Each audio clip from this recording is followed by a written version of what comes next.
शहर के कतारगाम इलाके में लाखों की चोरी का मामला। 27 दिसंबर को घर में करीब 10 लाख की चोरी हुई थी। क्राइम ब्रांच ने चोरी के इसमों को पकड़ने में सफलता हासिल कर ली है। सूरत पुलिस चिकलीगर गिरोह के सदस्यों को गिरफ्तार कर रही है। आरोपी मलखान सिंह सबदा को गिरफ्तार कर लिया गया। निशान बंद इमारत पर बन रहे थे टारगेट। कतारगाम में चोरी का मामला सुलझ गया। ये तब हुआ जब परिवार अबू अंबाजी दर्शन करने गए थे, तब हुआ चोरी। ताज़ा खबर देखने के लिए देखते स्टार न्यूज नेटवर्क। जय हिंद।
ગત તારીખ 27/12/24ના રોજ કતારગામ પોલીસ વિસ્તારમાં પરેશભાઈ રામજીભાઈ સોલંકી નાઓના ઘરમાં સવારે વહેલા મળસ્કે ઘૂસી અને ઘરફોડ ચોરીને અંજામ આપવામાં આવેલો। એ જે ફરિયાદી છે એ સવારે આબુ અંબાજી રવાના થયેલા।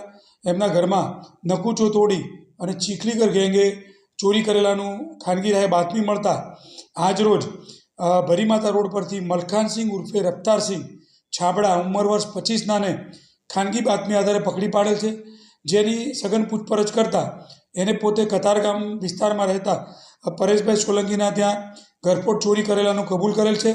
એ ચોરી કુલ 9,78,000 રૂપિયાની હતી, જે આજરોજ ક્રાઇમ બ્રાન્ચ દ્વારા એમાંથી 7,70,000નો મુદ્દામાલ, જેમાં સોનાની રુદ્રાક્ષની માળા, ચેન, વીંટી, બુટ્ટી વગેરે આજરોજ રિકવર કરવામાં આવેલ છે અને આરોપીને કતારગામ પોલીસ સ્ટેશનને સુપરત કરવામાં આવે છે અને આ ચોરીનો કતારગામ પોલીસ સ્ટેશનનો ગુનો ડિટેક્ટ કરવામાં આવેલ છે।